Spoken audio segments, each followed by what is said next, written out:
This is the first of a video series that will take us along the infamous Jack's Ale Trail. The Ale Trail will take us to over 8 breweries here in the Jacksonville area with some of the best beer on the First Coast, maybe even the world. Our first stop along the way is the Bold City Brewery. That's an appropriate place for us to start because they were the first craft brewery here in Jacksonville. It's a family-run business owned by Brian and Susan Miller. No relation to that macro brewery you may have heard of in the past. Let's see if their beer is as bold as their label. I feel like a kid walking into a candy store. I love coming to breweries and seeing how different places make their beer unique. This is Kevin Miller. How you doing, Kevin? How are you? Hey, Kevin's going to show us around the brewery, kind of show us how Bold City does what they do. So Kevin, why are we standing out here in the weeds? Well, this is pretty much where the process starts here with our wet and dry grain silo. Our dry grain silo is going to store all of our base malt in it, and we'll use that to start the process in our grain mill, which I'll show you in just a minute. And then our wet grain silo is where we store all of our spent grain. It actually pumps out of our mash tun into here, and a farmer comes and picks up our spent grain and uses that to feed his animals. Oh, great. So nothing's wasted. Exactly, yeah. We try and recycle as much as we can, be as environmentally friendly as we can, also help out a local farmer. Wow, that's and great. He helps us out too. It's a nice symbiotic relationship. That's great. So, All right.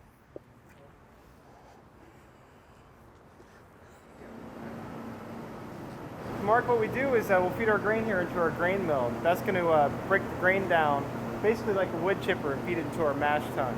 So you break it down so that the sugar's more available for fermentation. Yes, exactly. All right.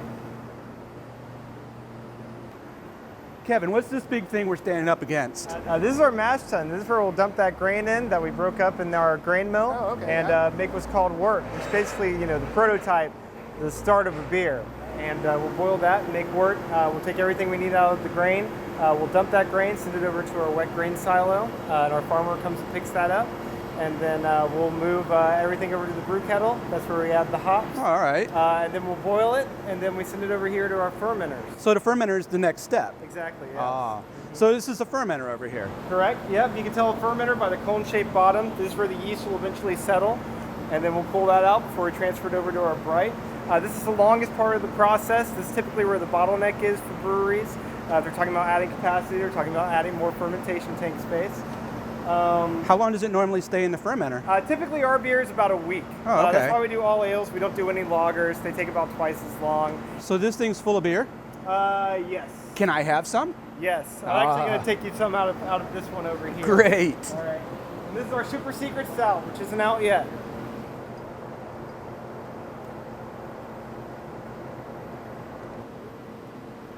All right, so super secret stout, tell me about it. It's a milk stout. It's our winter seasonal. The way we came up with the brand is that we kind of put it on early a couple years ago, and our customers would kind of get wind of it, and then they come out and say, let me have that, the beer that isn't That really nobody on. knows about, Yeah, it's so on the people just down started low. kind of saying super secret Yeah. stout, and that's where it comes from. Well, I'm gonna try it.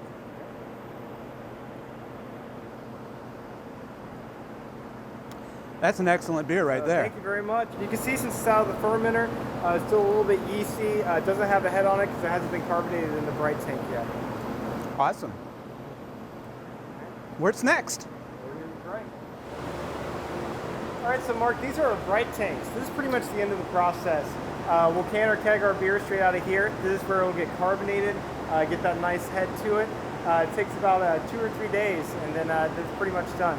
Wow, so this is really the end of the line for the beer process. Yes. Awesome. Yeah, we'll send it straight out for our customers to enjoy. Wow. Would you like to try some of our finished product? I thought you'd never ask. All right, so we're sitting here with Susan Miller, co-founder of Bold City Brewing Company. How did you guys get started?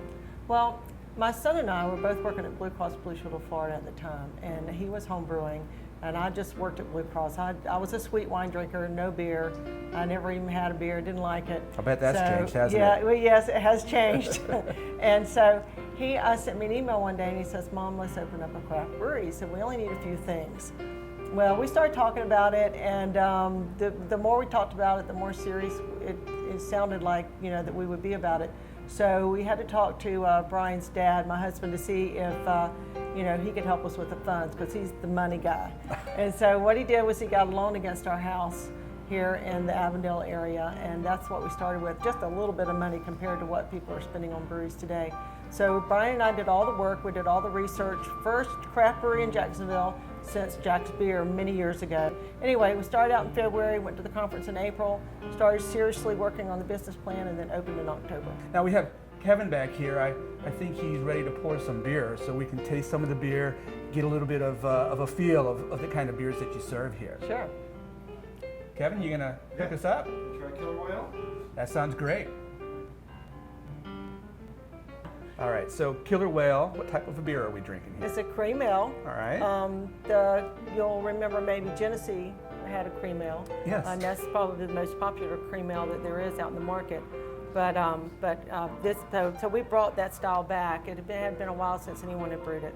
Yeah, honestly, before you guys brew it, I had not heard of anybody other than Genesee Right. that had it out. Right. So cream ale, it's one of my favorites. I drink this quite often when I come here. Yeah, it's my favorite. It's light. It's about 120 calories for 12 ounces. It's right under 4% ABV, so it's something you can drink all day if you want to. It's a hot day beer. Yeah, it's very refreshing. But it's very light, but it still has a lot of flavor. Yes. What else do you have for me back there? Duke's Brown Ale. All right. So tell me about Duke's. It's named Well, after a dog. It as I is. It understand. is. Duke was my son's boxer. He passed away of kidney disease in 2010. He used to come into the brewery. He would. I remember that. A lot of people remember Duke being here at night with us when we were open. So he was a great dog. Whenever he passed away, Times Union put an obituary in the paper. I mean, it was that's nice. huge. It's a huge column. But anyway, he was a great dog. But this particular beer was named after Duke. I think the people buy it sometimes just because the tap handle has a boxer on it, and other times it's a great brown ale. But And tell us about what is a brown ale? well, a brown ale has a little bit of the dark malt in it, which brings the color out.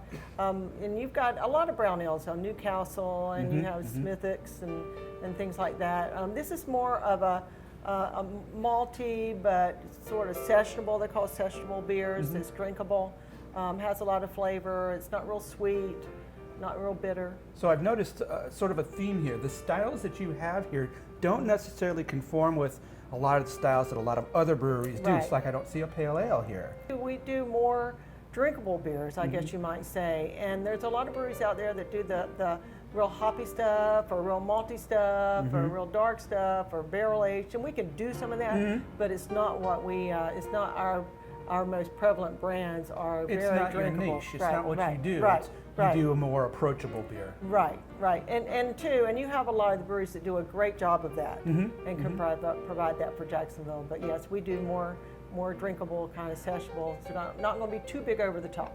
Right. Well, you mentioned specialty beers a moment ago, and I understand you do have a specialty beer on tap right now. Yes, we have And- our pumpkin. And it's on nitro? Yes, it's on nitro. What does that Well, mean? it means that it's poured with nitrous, so it's going to be fluffier. It just changes the mouthfeel of the beer, more or Wow. less. It doesn't really change the beer itself. It just puffs it up. That's the way I call it anyway. That's not a technical term, but it enhances the flavors in the beer. And we've been playing with that. We had a lot of fun when we installed our nitrous taps, because we do Killer Whale on nitrous, we do Duke's on nitrous, I've had we do Duke's. 1901. Yeah. We did our Screamsicle on nitrous when we had that. So, but yeah, no, it's been a lot of fun. Well, I'm looking forward to tasting it. So here's the pumpkin ale on nitrous. I can already tell that it's got a much creamier head, the bubbles are much tighter, and when you look at the sides, you see the cascading effect Yes, from the yes. nitrous. And that's typical of a nitrous type Right, beer. right. Well, I'm going to take a taste of it right now. Definitely has a different mouthfeel to it. You don't get the harshness of carbonation like you do in a regular beer. Right. It's smooth and it's creamy. The pumpkin spice really comes out because it's not fighting with carbonation like Right. a lot of other beers would. Right. So this is very nicely Just done. a lot of fun. to It do is a that. lot of fun to drink Yeah. as well as I'm sure Yeah. for you guys to make. Yeah. So, well, we talked about a lot here at your brewery, and we really appreciate that you let look around and have a great time here today. Is there anything else you'd like our viewers to know about Bold City Brewing? Well, one of the things I'd like to say is that Jacksonville, people of Jacksonville, is the reason why we are who we are. They've been so supportive from the very beginning, and just they're our marketing arm. They've sold our beer, and they've made us who we are today. Well, and for good cause. Yeah, well, yes, I hope so. Well, Susan, thank you so much. It's been great talking with Thank you you, again. Mark. I'm sure we'll talk again soon. Okay, thank you very much. Thank you. Well, that's all we have for today. I want to thank Susan and Kevin for showing us around and talking to us today. The next time we get together, we're coming from the United Veterans Brewing Company, and I want to remind you, please drink responsibly. Bye-bye. Bye. We'll see you next time.